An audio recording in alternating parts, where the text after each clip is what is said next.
إن الحمد لله نحمده ونستعينه ونستغفره ونعوذ بالله من شرور أنفسنا ومن سيئات أعمالنا من يهده الله فلا مضل له ومن يضلل فلا هادي له وأشهد أن لا إله إلا الله وحده لا شريك له وأشهد أن محمدا عبده ورسوله يا أيها الذين آمنوا اتقوا الله حق تقاته ولا تموتن إلا وأنتم مسلمون يا أيها الناس اتقوا ربكم الذي خلقكم من نفس واحدة وخلق منها زوجها وبث منهما رجالا كثيرا ونساء واتقوا الله الذي تساءلون به والأرحام إن الله كان عليكم رقيبا يا أيها الذين آمنوا اتقوا الله وقولوا قولا سديدا يصلح لكم أعمالكم ويغفر لكم ذنوبكم ومن يطع الله ورسوله فقد فاز فوزا عظيما أما بعد فإن خير الحديث كتاب الله وخير الهدي هدي محمد صلى الله عليه وسلم وشر الأمور محدثاتها وكل محدثة بدعة وكل بدعة ضلالة وكل ضلالة في النار فأعوذ بالله السميع العليم من الشيطان الرجيم بسم الله الرحمن الرحيم إن عدة الشهور عند الله 12 شهرا في كتاب الله يوم خلق السماوات والأرض منها 4 حرم وقال رسول الله صلى الله عليه وآله وسلم أفضل الصيام بعد رمضان شهر الله المحرم وأفضل الصلاة بعد الفريضة صلاة الليل رواه الإمام مسلم في صحيحه. معزز و مکرم و محترم سامعین، آج ماہ محرم کی چاند کے لحاظ سے 4 تاریخ ہے۔ ماہ محرم بڑی عظمتوں اور فضیلتوں والا مہینہ ہے۔ اس مہینے کی 2 حیثیت ہے، ایک حیثیت شرعی ہے اور ایک حیثیت تاریخی ہے۔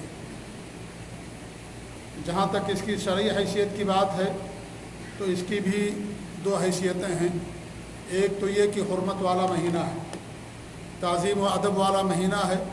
حرمت کا مطلب یہ ہے کہ اس مہینے کے اندر جنگ کی شروعات کرنا منع کیا گیا ہے، اور ان مہینوں کے اندر جو حرمت والے مہینے ہیں اپنے آپ پر ظلم کرنے سے منع کیا گیا ہے۔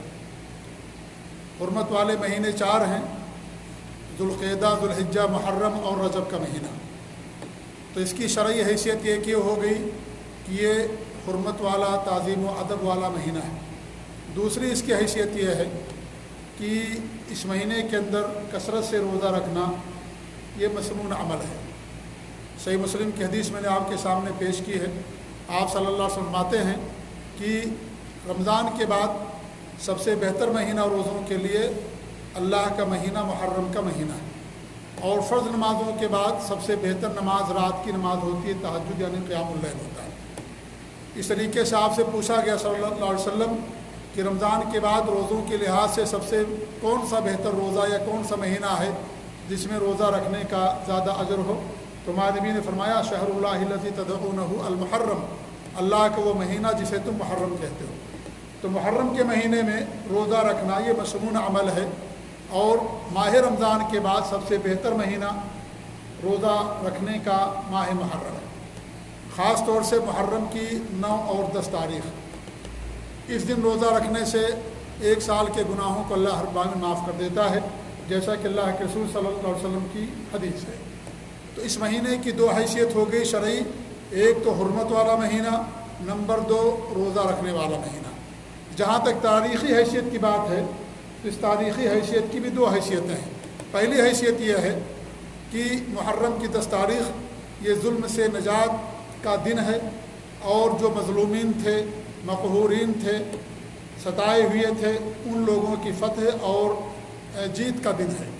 اللہ کے رسول صلی اللہ علیہ وسلم جب مکہ مکرمہ سے ہجرت کر کے مدینہ پہنچے تو آپ نے وہاں کے یہودیوں کو روزہ رکھتے ہوئے پایا۔ مکہ کے اندر بھی روزہ آپ رکھتے تھے۔ قریش اور کفار مکہ محرم کی 10 تاریخ کو روزہ رکھتے تھے، جیسا کہ حضرت عائشہ رضی اللہ تعالیٰ عنہ کی صحیح روایت ہے۔ جب آپ مدینہ پہنچے تو آپ نے وہاں کے لوگوں کو، یہودیوں کو جو موسیٰ علیہ السلام کو ماننے والے ہیں، ان کو روزہ رکھتے ہوئے دیکھا تو کہا کیوں روزہ رکھتے ہو؟ کہا اس لیے رکھتے ہیں کہ محرم کی 10 تاریخ کو یعنی عاشورہ کے دن اللہ رب العالمین نے موسیٰ علیہ السلام کو اور بنو اسرائیل کو نجات دی تھی، اس لیے ہم شکرانے کے طور پر روزہ رکھتے ہیں۔ تو آپ صلی اللہ علیہ وسلم نے خود روزہ رکھا اور صحابہ کرام کو روزہ رکھنے کا حکم دیا۔ تو اس سے معلوم ہوا کہ محرم کی 10ویں تاریخ ہے، جسے ہم عاشورہ کہتے ہیں، یہ موسیٰ علیہ السلام کی نجات، فرعون سے نجات کا دن ہے۔ اللہ رب العالمین ان کو نجات دی فرعون کے ظلم سے، اور فرعون کو اور اس کے لاؤ لشکر کو سمندر کے اندر غرق کر دیا، ڈبو دیا محرم کی 10 تاریخ کو۔ یہ اصل روزہ رکھنے کا سبب ہے کہ محرم کی 10 تاریخ کو روزہ رکھا جاتا ہے۔ لیکن آپ صلی اللہ علیہ وسلم نے صرف محرم کی 10 تاریخ کو روزہ رکھنے سے منع کیا، اور کہا کہ اگر میں آئندہ زندہ رہا تو میں محرم کی 9 تاریخ کو بھی روزہ رکھوں گا۔ اس لیے افضل یہ ہے کہ انسان محرم کی 9 تاریخ کو بھی روزہ رکھے اور 10 تاریخ کو بھی روزہ رکھے۔ یہودیوں کی مخالفت میں آپ نے ہمیں ان کی مخالفت کا حکم دیا، اور کہا کہ اگر میں آئندہ سال زندہ رہا تو محرم کی 9 تاریخ کو بھی روزہ رکھوں گا۔ آپ نے کب فرمایا؟ ماہ محرم میں سن 11 ہجری میں، اور ربیع الاول کے مہینے میں آپ کی وفات ہو جاتی ہے۔ آئندہ محرم کا مہینہ آپ کو نہیں ملا، تو آپ کی تمنا تھی اور آپ کی خواہش تھی کہ محرم کی 9 تاریخ کو روزہ رکھنا۔ اسی لیے یہودیوں کی مخالفت میں ہمیں محرم کی 9 تاریخ اور 10 تاریخ کو روزہ رکھنا چاہیے۔ آج 4 تاریخ ہے محرم کی، آنے والا بدھ محرم کی 9 تاریخ ہے، اور جمعرات 10 تاریخ ہے۔ چاند کے لحاظ سے میں سعودی عرب کی بات کر رہا ہوں کہ چاند کے لحاظ سے آج محرم کی 4 تاریخ ہے، آنے والا جو بدھ ہے وہ محرم کی 9 تاریخ ہوگی اور جمعرات 10 تاریخ ہوگی، یعنی 18 اور 19 اگست سعودی عرب کے لحاظ سے 9 اور 10 محرم بنتا ہے۔ اس دن 2 دن کا روزہ رکھنے سے انسان کے 1 سال کے گناہوں کو اللہ تعالیٰ معاف کر دیتا ہے۔ تو ایک یہ اس کی عظمت اور اس کی فضیلت محرم کی 10 تاریخ کی ہو گئی۔ البتہ اس کے تعلق سے جو اور باتیں بیان کی جاتی ہیں ہمارے ملکوں کے اندر، کہ محرم کی 10 تاریخ کو نوح علیہ السلام کی کشتی جودی پہاڑ پر جا کر کے رکی، یا یوسف علیہ السلام کو کنویں سے نکالا گیا، یا ایوب علیہ السلام کو شفا ملی، یا موسیٰ علیہ السلام کو جادوگروں پر جو ہے کامیابی ملی، اس طرح کی جو باتیں بیان کی جاتی ہیں۔ ابراہیم علیہ السلام کی آگ ٹھنڈی ہوئی جس آگ کے اندر ان کو ڈالا گیا، یہ ساری باتیں بے سروپا کی ہیں، اس کی کوئی حیثیت نہیں ہے، یہ سب جھوٹی اور گڑھی ہوئی باتیں ہیں۔ اصل بات یہ ہے کہ محرم کی 10 تاریخ کو اللہ رب العالمین نے موسیٰ علیہ السلام کو فرعون کے ظلم سے نجات دیا اور فرعون کو غرق کر دیا سمندر کے اندر۔ یہ اصل بات ہے، اس لیے آپ نے روزہ رکھا اور روزہ رکھنے کا حکم دیا۔ تو یہ اس کی حقیقت ہے، اس لیے ہم محرم کی 10 تاریخ کو یا 9-10 کو روزہ رکھتے ہیں۔ دوسری جو اس کی حیثیت ہے تاریخی، وہ یہ ہے کہ ہمارے جو ہجری سال ہے، اسلامی سال، اس کی شروعات محرم سے ہوتی ہے، اور یہ سن 17 ہجری کی بات ہے۔ عمر فاروق رضی اللہ تعالیٰ عنہ خلیفۃ المسلمین تھے، ابو موسیٰ اشعری رضی اللہ تعالیٰ عنہ یمن کے گورنر تھے۔ انہوں نے آپ کے پاس یہ شکایت بھیجی کہ آپ کا ہمارے پاس خط آتا ہے یا فرمان جاری ہوتا ہے، اس پہ تاریخ نہیں لکھی رہتی ہے، تو ہمیں یہ نہیں معلوم پڑتا ہے کہ آپ کا پہلا فرمان کون سا ہے، بعد والا کون سا ہے، اس لیے کوئی تاریخ طے کر لیں۔ جب یہ خط ان تک پہنچتا ہے امیر المؤمنین عمر فاروق رضی اللہ تعالیٰ عنہ تک، تو انہوں نے بڑے بڑے صحابہ کرام کو جمع کیا، انہی میں سے علی رضی اللہ تعالیٰ عنہ بھی تھے۔ تو علی رضی اللہ تعالیٰ عنہ نے مشورہ دیا کہ ہجرت کا جو واقعہ ہے، اس واقعے سے ہمارے سال کی شروعات ہو۔ پھر محرم سے اسلامی سال کی شروعات قرار پائی، کیونکہ نبوت کے 13ویں سال آپ صلی اللہ علیہ وسلم نے جو مدینہ کے انصار صحابہ تھے جو مسلمان ہو گئے تھے، آپ نے ان سے بیعت لیا تھا کہ اگر ہم مکہ چھوڑ کر کے مدینہ آئیں گے تو آپ لوگ ہماری مدد کریں گے۔ تو ان سب اس پر بیعت ہوئی تھی، اور یہ حج کے موسم میں بیعت ہوئی تھی ذی الحجہ کے مہینے میں، اور ذی الحجہ کے بعد کون سا مہینہ آتا ہے؟ محرم کا مہینہ آتا ہے۔ اسے اور ذی الحجہ کے بعد، حج کے بعد ہی صحابہ کرام مکہ مکرمہ سے نکل کر کے مدینہ جانے لگے تھے، اور آپ صلی اللہ علیہ وسلم بعد میں مدینہ گئے۔ جب سارے لوگ مکہ مکرمہ سے صحابہ تقریباً چلے گئے، اس کے بعد آپ آخر میں گئے، کیونکہ اگر آپ پہلے چلے جاتے تو جو صحابہ کرام بچتے ان پر اور لوگ ظلم کرتے، اس لیے آپ نے پہلے صحابہ کرام کو بھیج دیا، اور سب سے لاسٹ میں یا سب سے آخر میں آپ گئے مکہ چھوڑ کر کے مدینہ منورہ۔ تو ذی الحجہ کے بعد جو مہینہ آتا ہے محرم کا مہینہ آتا ہے، اس لیے محرم سے اسلامی سال کی شروعات ہوتی ہے۔ تو یہ جو محرم کی 10 تاریخ ہے، یہ جو مظلومین ہیں مقہورین ہیں یا ستائے ہوئے لوگ ہیں، ان کے لیے فتح اور کامیابی کا دن ہے۔ اللہ رب العالمین نے موسیٰ علیہ السلام کو نجات دی تھی ذی الحجہ کے محرم کی 10 تاریخ کو، اور اس زمانے کا جو سب سے زیادہ ظالم اور سپر پاور اور بڑی طاقت والا تھا فرعون، اس کو اللہ رب العالمین نے لشکر کے ساتھ سمندر کے اندر غرق کر دیا، اور اللہ رب العالمین نے غریبوں کی اور مسلمانوں کے زمانے کے لحاظ سے ان کی اللہ رب العالمین نے مدد فرمائی۔ تو یہ میرے بھائیوں ماہ محرم کی یہ اصل حیثیت ہے، ایک شرعی اور ایک تاریخی۔ لیکن افسوس یہ ہے کہ لوگوں نے اس کی دونوں حیثیتیں بھلا دی اور اس کی ایک نئی حیثیت لوگوں کے اندر متعارف کرایا، اور وہ شہادت حسین رضی اللہ تعالیٰ عنہ کے واقعے کو بنیاد بنا کر کے یہ ساری باتیں لوگ بھول گئے۔ اب لوگوں کو اگر یاد ہے محرم کا مہینہ تو صرف حضرت حسین رضی اللہ عنہ کی شہادت کی وجہ سے۔ محرم کا جو روزہ رکھتے ہیں لوگ یہی سمجھتے ہیں کہ حضرت حسین کی وجہ سے روزہ رکھتے ہیں، حالانکہ حضرت حسین کی شہادت کب ہوئی ہے؟ ہمارے نبی کی وفات کے 51 سال بعد ہوئی ہے۔ اللہ رب العالمین نے اپنے نبی پر دین کو مکمل کر دیا، الیوم اکملت لکم دینکم واتممت علیکم نعمتی ورضیت لکم الاسلام دینا۔ ہمارے نبی پر دین مکمل ہو گیا اور نعمت اللہ نے مکمل کر دی۔ اب 51 سال کے بعد اگر کوئی واقعہ پیش آتا ہے تو اس کا اسلام سے کیا تعلق ہوگا؟ اس لیے اس حادثے کا روزے سے یا ماہ محرم کی فضیلت سے اور اس کی عظمت سے کوئی تعلق نہیں ہے۔ یہ تو بعد میں پیش آنے والا ایک واقعہ ہے جو واقعہ رونما ہوا، اور یقیناً حضرت حسین رضی اللہ عنہ کو مظلومانہ طور پر شہید کیا گیا، اور کیونکہ حضرت حسین رضی اللہ تعالیٰ عنہ بڑے عظیم صحابی ہیں، یہ جنت میں نوجوانوں کے سردار ہیں، پھول ہیں، وہ ہمارے نبی کے نواسے ہیں، بہت اونچا مقام رکھتے ہیں حضرت حسن حسین رضی اللہ تعالیٰ عنہما۔ ان کو مظلومانہ طور پر شہید کیا گیا۔ ایک طرف تقریباً 150 لوگ تھے اور ایک طرف جو ہے ہزاروں کا لشکر تھا، اس لیے حضرت حسین رضی اللہ تعالیٰ عنہ کو مظلومانہ طور پر شہید کیا گیا۔ لیکن یہ بھی ہم اور آپ جانتے ہیں کہ شہادت انسان کو بستر پر نہیں ملتی ہے، شہادت انسان کو میدان میں ملتی ہے، اور ہمارے نبی کی پیشین گوئی تھی کہ ان کو ہماری امت ہی کے لوگ قتل کریں گے۔ حضرت حسین رضی اللہ عنہ کے بارے میں ہمارے نبی کی پیشین گوئی تھی، حتیٰ کہ آپ کو باقاعدہ مٹی بھی دکھائی گئی تھی، جبریل امین نے مٹی دکھائی تھی لا کر کے کربلا سے کہ جہاں ان کو شہید کیا جائے گا، قتل کیا جائے گا۔ ہمارے نبی نے پوچھا کون قتل کریں گے؟ کہا تمہاری امت کے لوگ ہی قتل کریں گے۔ تو حضرت حسین رضی اللہ عنہ کے لیے اللہ کے رسول کی طرف سے شہادت کی پیشین گوئی تھی، اور شہادت انسان کو بستر پر نہیں ملتی ہے، اس کے لیے انسان کو باہر جانا پڑتا ہے، اور پھر شہادت سے حضرت حسین رضی اللہ عنہ کا مقام بلند ہوا۔ اعزاز ہے یہ شہادت، اللہ تعالیٰ جس کو چاہتا ہے اسے شہادت سے سرفراز کرتا ہے۔ تو حضرت حسین رضی اللہ تعالیٰ عنہ شہید ہیں، جنت کے بالا خانے میں ہیں، سارے نوجوانوں کے سردار ہیں، جو بھی جنت کے اندر جائیں گے نوجوان سب کے سردار حسن و حسین رضی اللہ تعالیٰ عنہما ہیں، اور اونچا مقام رکھتے ہیں، بڑی فضیلت ہے، بڑے مناقب ہیں، بڑے محاسن ہیں حضرت حسین رضی اللہ تعالیٰ عنہ اور ان کے بھائی حضرت حسن رضی اللہ تعالیٰ عنہما کے۔ لیکن یہ بھی ایک حقیقت ہے کہ یہ جو جنگ ہوئی میرے بھائیوں، اسلام اور کفر کی جنگ نہیں تھی، جیسا کہ بہت سارے لوگ اس کو باور کراتے ہیں کہ اسلام اور کفر کی جنگ تھی۔ ایسی بات نہیں ہے، یہ اسلام اور کفر کی جنگ نہیں تھی۔ اگر اسلام اور کفر کی جنگ ہوتی تو ہمارے نبی نے کیا فرمایا کہ میری امت ہی کے لوگ قتل کریں گے ان کو، نمبر 1۔ نمبر 2، ذی الحجہ کی 8 تاریخ کو جب حضرت حسین رضی اللہ تعالیٰ عنہ مکہ مکرمہ سے جانے لگے عراق، تو وہاں کے صحابہ کرام ان کو منع کیا، صحابہ کرام ان کو منع کیا۔ عبداللہ بن عباس رضی اللہ تعالیٰ عنہ نے منع کیا، عبداللہ بن عمر نے منع کیا، عبداللہ بن جعفر بن ابی طالب نے منع کیا، عبداللہ بن زبیر رضی اللہ تعالیٰ عنہ نے منع کیا، جابر رضی اللہ عنہ نے منع کیا، ابو الدرداء رضی اللہ تعالیٰ عنہ نے، اور ابو واقد اللیثی نے، ابو سعید الخدری نے، خود ان کے بھائی محمد بن حنفیہ نے منع کیا۔ اگر اسلام اور کفر کی جنگ ہوتی تو یہ صحابہ کرام ان کو منع کرتے، وہ بھی ساتھ جاتے۔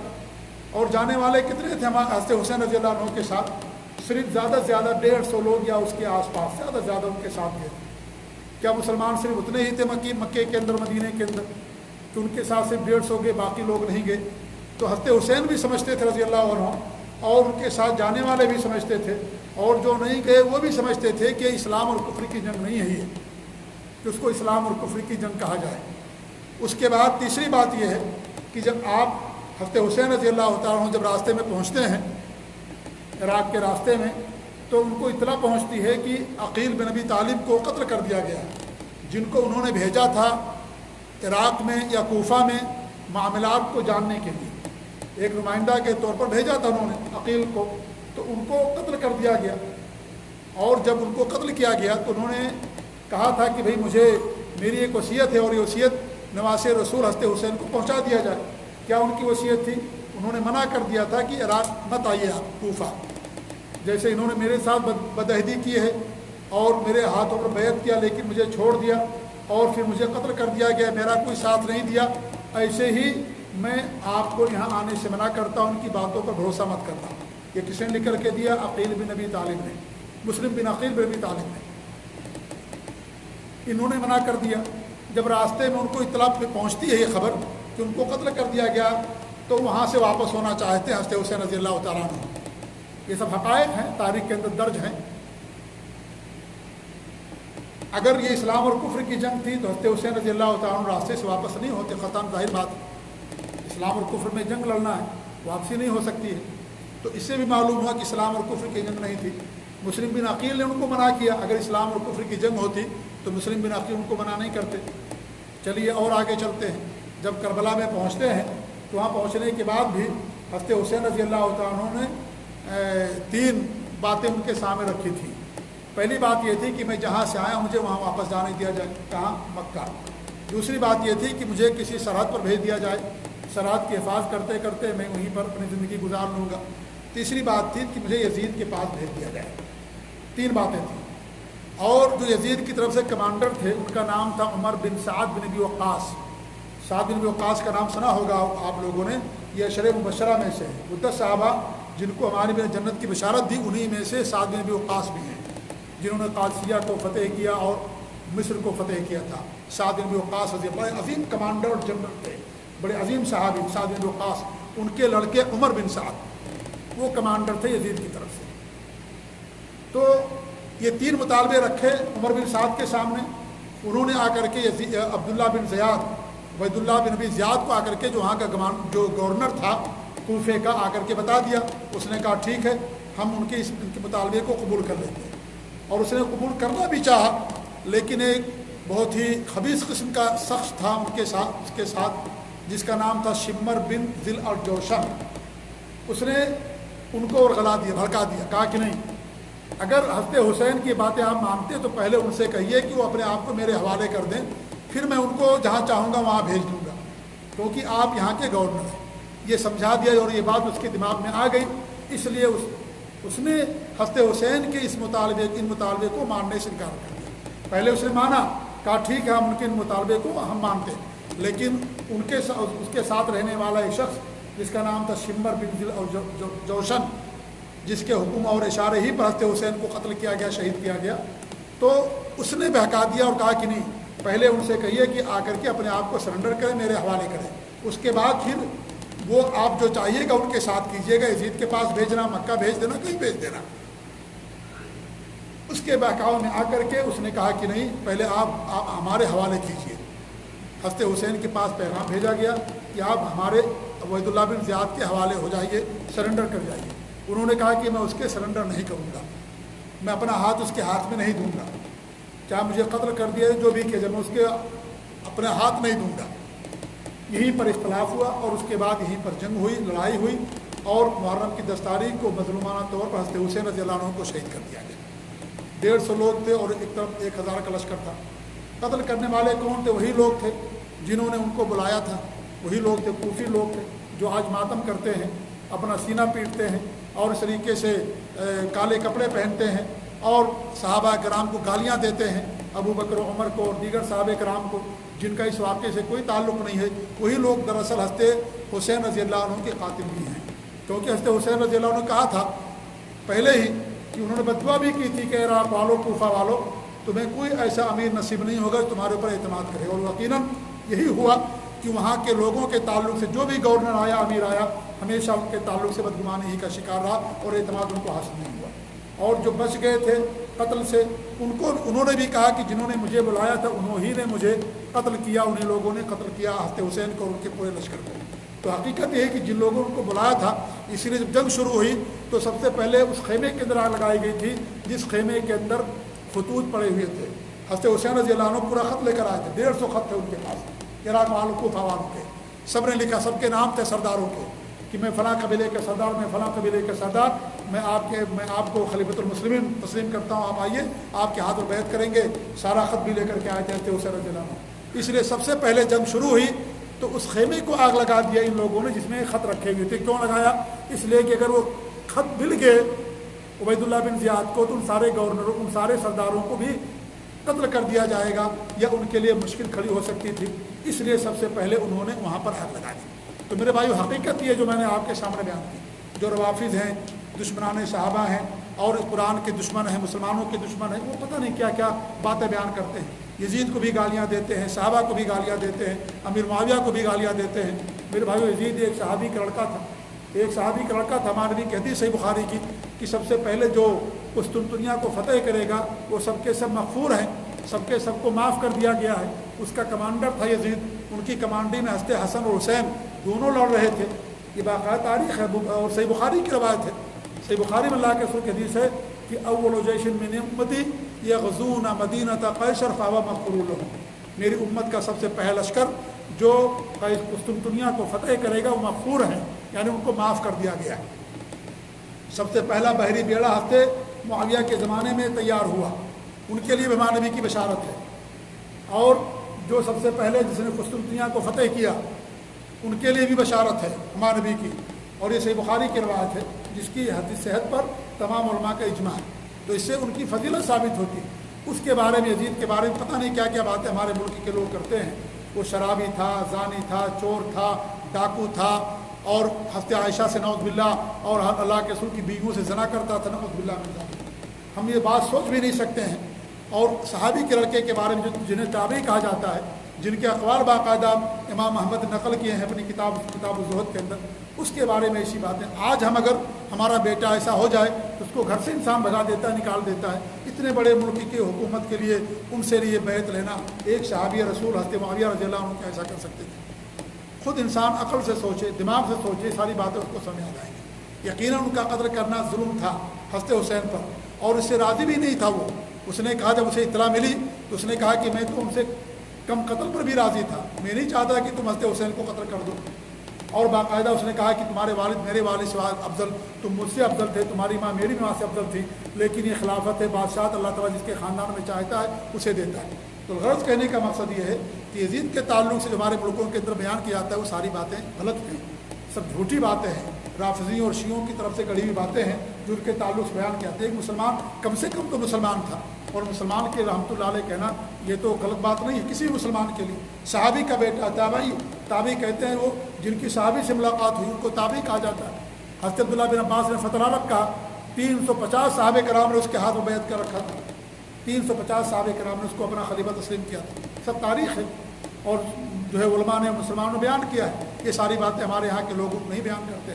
تو الغرض میرے بھائیوں، خلاصے گفتگو یہ ہے کہ حضرت حسین کی شہادت بڑی شہادت ہے، لیکن یہ بھی ہے کہ ان سے بھی بڑی بڑی شہادت اسلام کے اندر ہوئی۔ کیا حضرت حسین سب سے بڑے شہید ہیں؟ نہیں۔ سید الشہداء کون ہیں؟ حضرت امیر حمزہ رضی اللہ عنہ کے سرخی سے تمام شہیدوں کے سردار امیر حمزہ رضی اللہ عنہ حضرت حسین سے بڑے تھے۔ حضرت علی رضی اللہ عنہ کو بھی شہید کیا گیا، ان کے والد تھے۔ حضرت عثمان کو شہید کیا گیا، حضرت عمر کو شہید کیا گیا، سب شہید ہوئے۔ ہمارے نبی کی وفات ہو، بکر کی وفات ہو، اللہ کے رسول کی حدیث، جب تم میں سے کسی کو بھی تکلیف پہنچے تو میری وفات کو یاد کرے۔ وہ امت کے لیے سب سے بڑی تکلیف اور مصیبت والے ہمارے نبی کی وفات تھی۔ تو کتنا عرصہ گزر گیا، 14 سے زیادہ سال کا عرصہ گزر گیا، آج بھی لوگ ماتم کرتے ہیں۔ ہمارے نبی کی حدیث ہے کہ جو ماتم کرتا ہے، اپنا سینہ کو چاٹ کرتا ہے اور جو ہے ماتم کرتا ہے، سینہ کو بھی کرتا ہے، وہ ہم میں سے نہیں ہے۔ لیس منا من شق الجیوب ولطم الخدود ودعا بدعوى الجاہلیہ، وہ ہم میں سے نہیں ہے جو اپنے گریبان پھاڑے، کپڑے پھاڑے اور اپنے چہرے پر مارے ہاتھ پاؤں، وہ ہم میں سے نہیں۔ ہمارے بھی فرماتے ہیں رخسار پیٹے، کپڑے پھاڑے، جاہلیت کی پکار کرے۔ آج یہ ساری چیزیں ہو رہی ہیں، تو یہ سارے ماتم کرنا، گریہ وزاری کرنا، یہ سب حرام ہے۔ 3 دن زیادہ کسی پر انسان سوگ نہیں کر سکتا۔ 14 سال زیادہ عرصہ کا گزر گیا، آج بھی لوگ ماتم کرتے ہیں، جبکہ حضرت علی ان سے بڑے شہید، حضرت عثمان ان سے بڑے شہید، حضرت عمر ان سے بڑے شہید، ان پر کیوں نہیں ماتم کرتے ہیں لوگ؟ انہی پر کیوں کرتے ہیں، جبکہ ماتم کرنا حرام ہے شریعت کے اندر۔ تو میرے بھائی حقائق تھے حضرت حسین رضی اللہ عنہ کی شہادت کے تعلق جو میں نے بیان کیے. اللہ تعالیٰ دعا ہے کہ اللہ رب العالمین ہمیں ہر بات کو سمجھنے کی توفیق عطا فرمائے. اللہ تعالیٰ ہمیں نبی کی سنت پر قائم رکھے. اس مہینے کے اندر کثرت سے روزہ رکھنے کی توفیق دے. آمین رب العالمین. بارک اللہ علیہ ولکم فی القرآن العظیم ونفعنی وإیاکم بالآیات والذکر الحکیم. بالآیات والذکر الحکیم انہ تعالیٰ جواد کریم ملک رؤوف رحیم.